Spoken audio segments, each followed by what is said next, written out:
Welcome to Dear Texas Radio, where we encourage Texans to drop everything and read. Your hostess for today's show is Roxanne Berkey.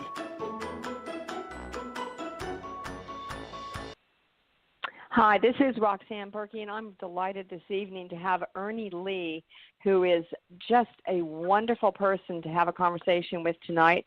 Not only is he an award-winning author, he's a songwriter and a poet who's also known as the Bard of Blanco.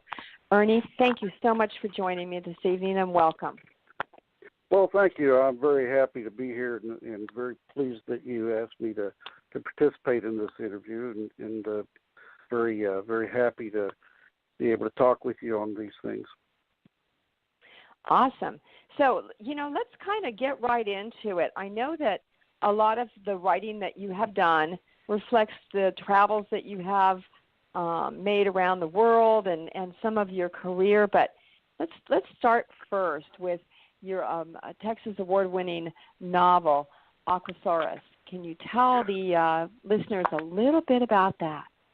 I sure can. Aquasaurus is my first fiction novel. I've written several other books, but they were mostly textbooks and workbooks for professional associations. But Aquasaurus was the first fiction, and it's been very successful. We've been very happy with its performance. It was picked by the Texas Authors Association for the 2017 Suspense Fiction Novel of the Year. We're real happy with that. Aquasaurus came about as an idea that I found when I was researching across the internet. A lot of surfing going on there, and I found out that there were prehistoric crocodiles that were large enough at one time to actually eat dinosaurs. Wow. And I knew from my Texas history in my Texas Master Naturalist training that Texas at one time was enclosed or covered up by a massive inland sea, and when the Rockies raised up when the plates collided, then the water drained off and Texas became dry land in the central part of the United States. And all of that mud dried up and became limestone. And it was pretty karst, washed out, and that's why we have a lot of caves down here. Well, these crocodiles, especially Carnifex, the Carolina butcher, they call him the Carolina butcher, lived along these tropical inland seas. And I thought, well, wouldn't it be interesting if one of them somehow got into the cave system and was still down there? Kind of a fantasy idea, but I thought it would be fun to explore that a little bit. Let alone a little creepy. A little creepy, right. It's pure fantasy, but that's the way my mind went. And then if I was going to write a story about it, I had to have a way to get the crocodile out of the cave. So I created these characters, these fracking oil drillers that did something a little illegal, made a shortcut, created a big earthquake, and that's what cave system let the crocodile out. And so now we have a prehistoric crocodile running amok, huh? In the middle of an earthquake in San Antonio. And so I had some college students that were cave explorers. They got trapped in the earthquake and the cave collapse with this huge crocodile.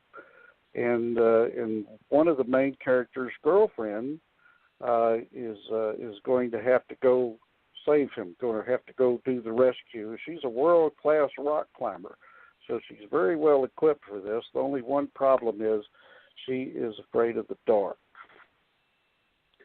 And so how she overcomes that fear is the book in itself.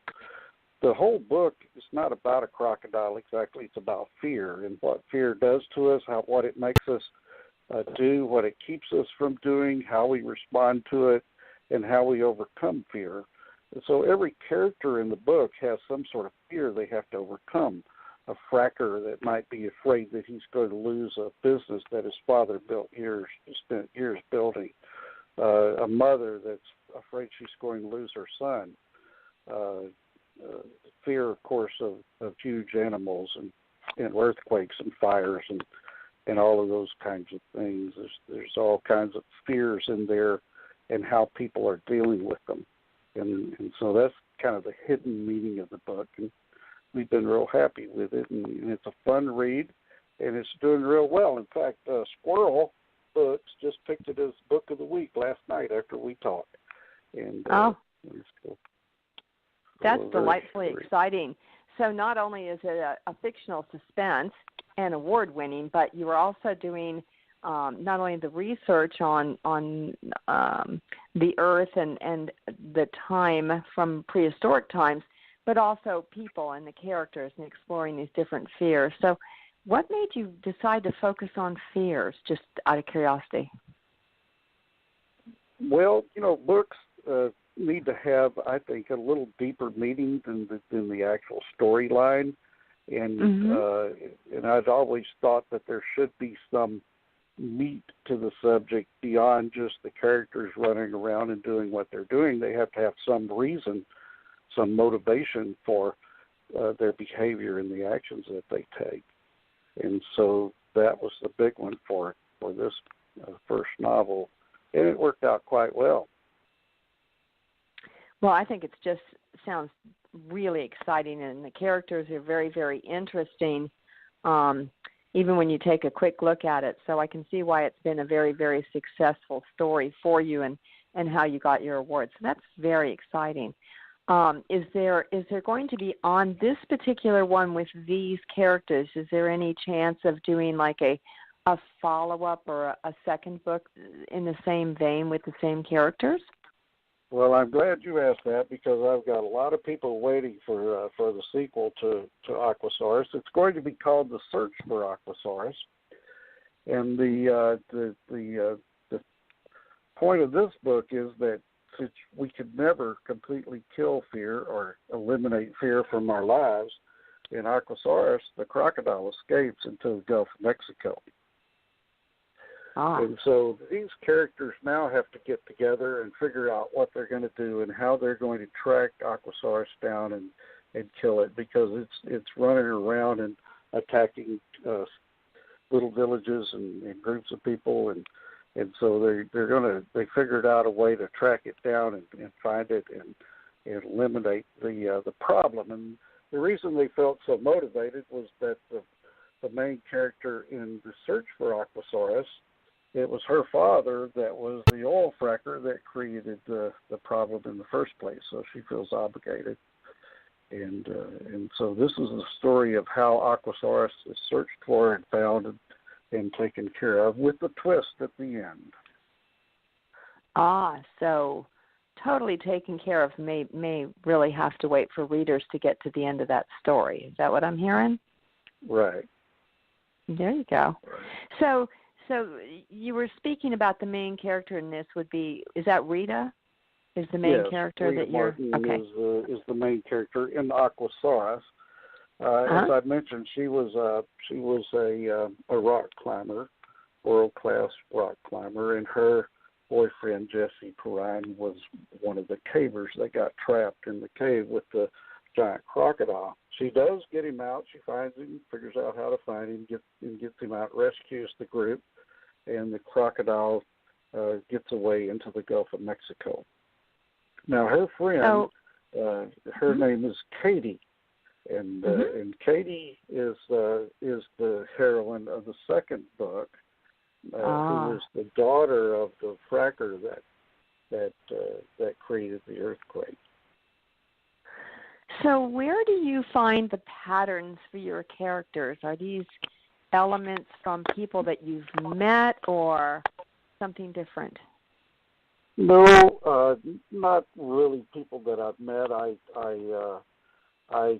spent a lot of time writing poetry and songs, and so character studies are an important interest of mine. And so when I develop or produce a character, I like to have them full and complete. And in fact, the Kirkus Review for Archosaurus said one of the strengths of the book was character development, which is an area that's often overlooked by some authors. And I got very high marks for that. Awesome. So Now, I like this to book have is my available. characters- I'm sorry. You like to have your characters what? I'm sorry? Yeah, I like to have them real, and I like to have them true to their character, to do things that character would do, and the motivation for what they're doing is usually part of the story. And so, you have to be true to your characters. You can't let them run amok because they want to do that sometimes. Sometimes you have to rein them in and keep them on target. But character development is a special interest of mine, and I think I've done quite well with it. In fact, the reviews have seemed to agree. So I think that's awesome. Now, this particular book is available not only in paperback but also in Kindle format, and it's available on Texas Authors. And where else is it available, Ernie? I just opened up my bookstore on my website, which is aimhigh.books.com. It's AIM-HI books, one word, .com. And you can order Aquasaurus in either version you want. There's a mass market paperback, and then there's a trade paperback. You can also order the poetry book that it just released last month called Where the Wild Rice Grows. You can get posters of both books, and you can get audio CDs of the poetry book. The first 2 volumes, first 4 chapters are out there on CD. I took a and wait a minute, Ernie. I want to hold on that thought, and I want to take a short break to hear from our sponsors, and then I want to come back and talk about the poetry side, if that's okay with you. That'll be fine. Thanks. Hang on. Dear Texas would like to thank our sponsors. McKinney, Texas has a rich history, one it embraces and loves to share with visitors. Nowhere is this more evident than McKinney's historic downtown with more than 100 eclectic shops and eateries to explore. Situated just 30 miles north of Dallas, McKinney offers the perfect getaway from the urban hustle. For more about McKinney, check out www.visitmckinney.com or call 888-649-8499. The 3rd annual short story contest begins March 1st and runs through July 31st. Enter your short story for a chance at prizes and getting published. To learn more about this annual event, please visit our website at txshorts.com. Dear Texas would like to invite you to the McKinney Square Book Festival on June 3rd, 2017. The event will be held at the Performing Arts Center from 9 a.m. to 2 p.m. Meet 40-plus Texas authors, many of whom have won awards. Special events will take place during the day, and a special musical guest, Billy Dawson, will perform at 2 p.m. For more information, please visit our website, mckinney.deartexas.info. Wimberley Valley Tourism welcomes people to explore the many fine shops, restaurants, and wineries that make Wimberley special. More at wvtla.com. From concept to casting, recording to post-production, Spoke Media is dedicated to creating a superlative listener experience. www.spokemedia.io. EBG 247, where you can find ebooks galore 24 hours, 7 days a week at ebg247.com. Dear Texas would like to thank our sponsors. McKinney, Texas has a rich history, one it embraces and loves to share with visitors. Nowhere is this more evident than McKinney's historic downtown with more than 100 eclectic shops and eateries to explore. Situated just 30 miles north of Dallas, McKinney offers the perfect getaway from the urban hustle. For more about McKinney, check out www.visitmckinney.com or call 888-649-8499. The 3rd annual short story contest begins March 1st and runs through July 31st. Enter your short story for a chance at prizes and getting published. To learn more about this annual event, please visit our website at txshorts.com. Dear Texas would like to invite you to the McKinney Square Book Festival on June 3rd, 2017. The event will be held at the Performing Arts Center from 9 a.m. to 2 p.m. Meet 40-plus Texas authors, many of whom have won awards. Special events will take place during the day, and a special musical guest, Billy Dawson, will perform at 2 p.m.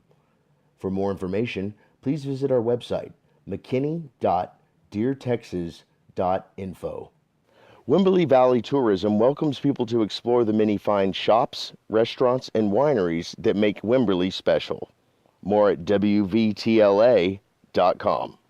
From concept to casting, recording to post-production, Spoke Media is dedicated to creating a superlative listener experience.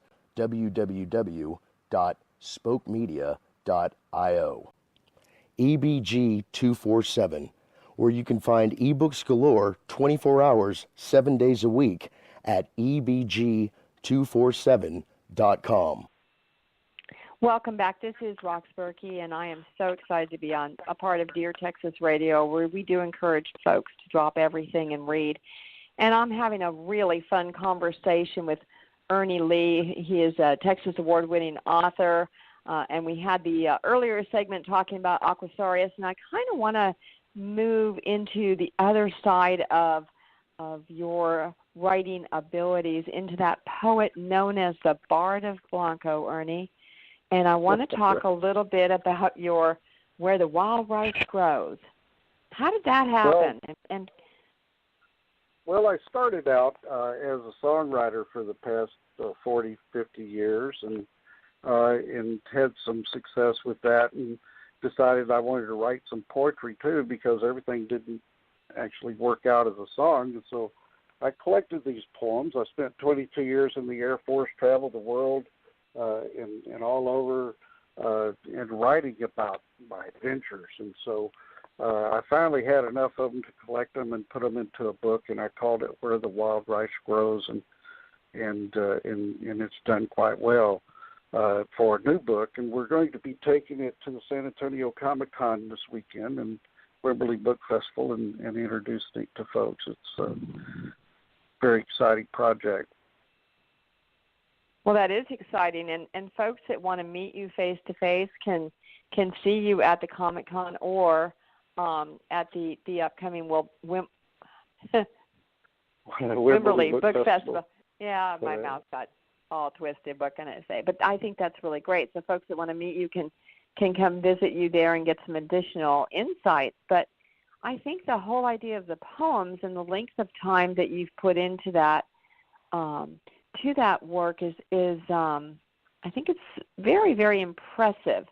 Are there any of the poems that mean something special to you over and above just, I mean, all of them are good, I'm sure, but are there a couple that maybe are front and center always?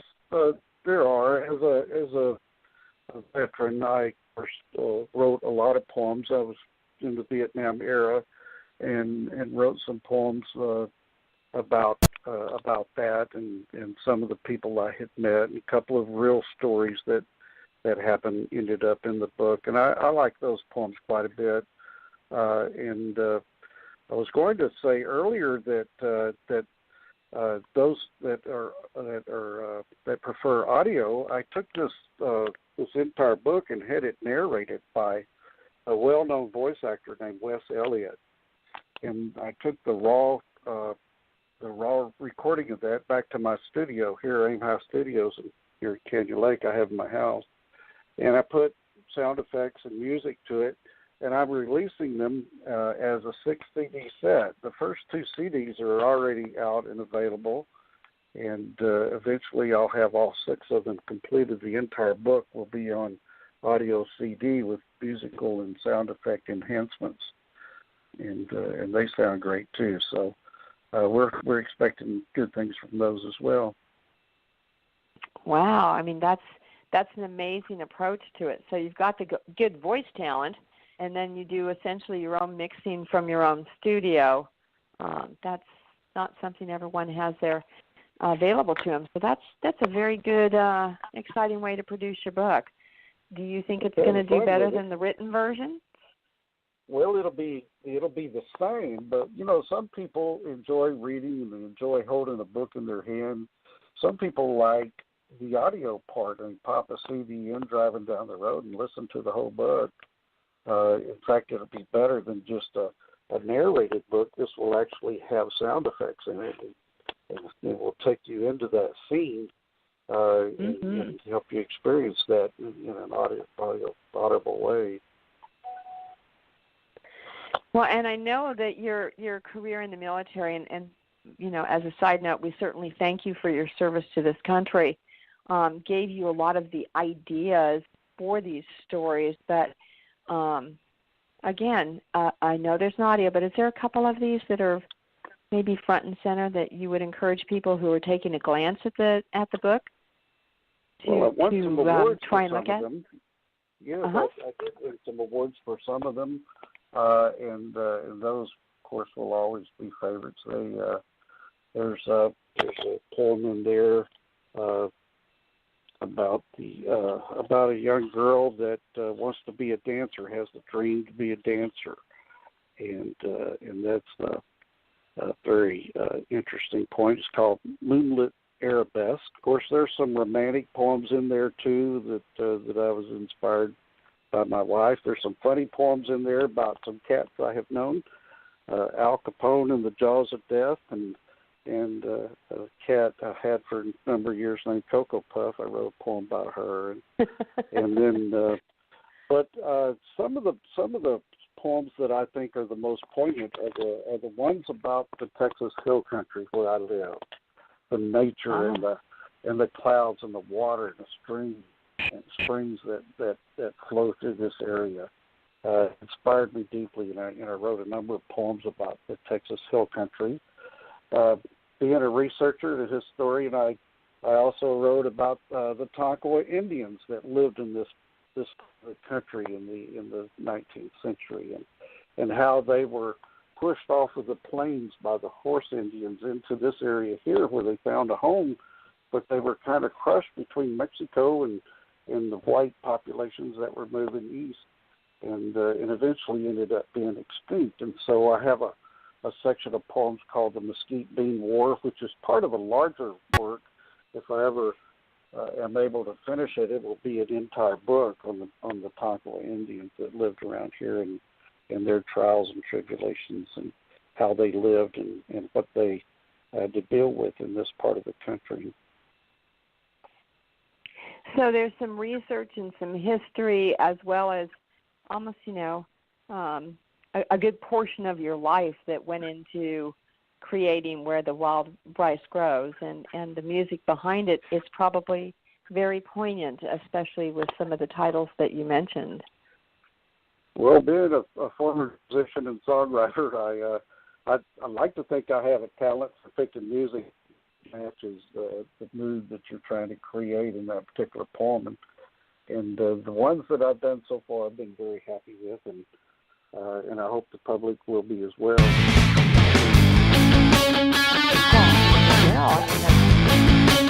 nothing in this work that doesn't have to be exciting. Very well.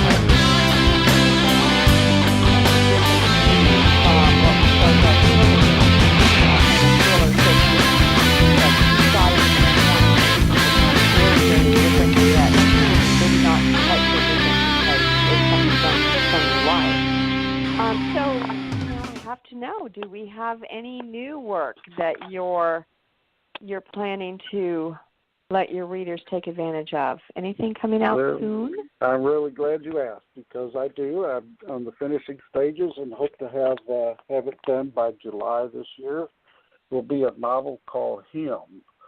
Now, Him is centered around a couple of important historic events. One of them occurred in Texas and one of them occurred in London. In 1885, one of the first mass murderers on record was a Malaysian cook, what occurred in Austin, Texas, and one of the suspects was a Malaysian cook named Maurice. And Maurice was a person of interest, but before they could capture him, interview him, he disappeared. The theory was he went to sea on the ships and the murder stopped. Skip Hollingsworth has done a lot of tremendous writing on this in Texas Monthly Magazine. It's called The Servant Girl Hater. And there's been a couple of books written about it, but no one has ever sat down and written from Maurice's point of view, which is what I've attempted in doing here. The interesting part was that 3 years later, the Jack the Ripper murders in Whitechapel in London began, and I went through that suspect list, over 100 suspects in that murder, and I found out that One of the suspects was, believe it or not, a Malaysian cook named Maurice. No kidding. So, exactly.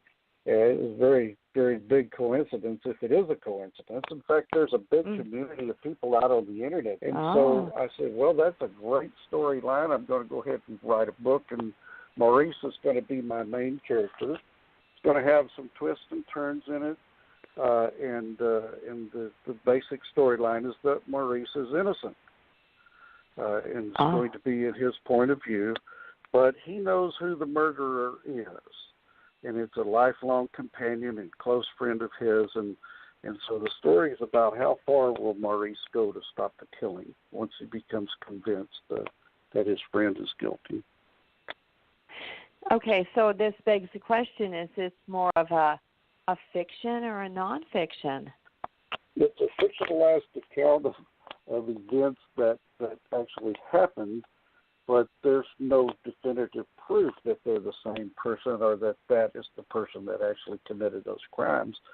But as I said, there's quite a bit of internet groups around who are discussing this and throwing ideas back and forth and feel like it might be the same person. I feel like that there's a strong possibility that it was the same murderer in both cases. For one reason is that the way that the victims in Austin were killed, one of the things that happened to them, mostly women, they had rods stuck to the head.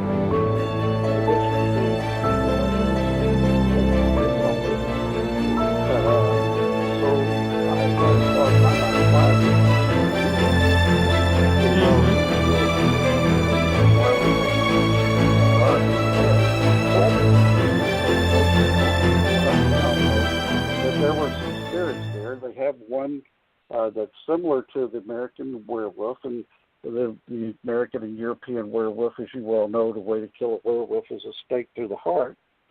Right. So this Malaysian spirit, this Malaysian vampire, the way you kill it is you put a rod through its head. Wow. So that explains one of the curious characteristics of the murders that actually occurred in Austin. Wow, that is going to be very exciting. Woo. The other thing is that the Jack the Ripper killers, they thought was a doctor or a surgeon or right. the like. A lot of the suspects they thought were, well, a cook would also know how to butcher meat and would probably have some of the similar skills when it came to cutting into bodies as a doctor would have. And so I'm following that line as well as we finish up this book and try to get it completed by July. But it's working out really well, and all of the motives, all the plots, everything's tying together quite nicely. Exciting. And so, unfortunately, with the end of our time, folks, I have had a wonderful time visiting with Ernie Lee, and we're looking forward to his next book coming out called Him. And again, thank you so much for your time, and we'll talk soon, Ernie. Thank you. Well, thank you. Thanks to Deer and the radio for allowing me to present my work, and I appreciate it very much. Have a nice evening, everyone. Dear Texas would like to thank our sponsors. Bourgeois Media and Consulting, a book publishing consultant where creative inspiration is realized. More at bourgeoismedia.com. I'm Alex Anthony, your announcer. For all inquiries regarding voiceover, narration, and announcing services as heard on this program, please make contact through voxluxstudio@gmail.com, voxluxstudio@gmail, or you can call 512-537-6077. Thank you for listening and for your support. Thank you for listening to Dear Texas Radio. To learn more about Dear Texas and its literacy programs, please visit their website at deartexas.info. I am Alex Anthony, your announcer. Have a great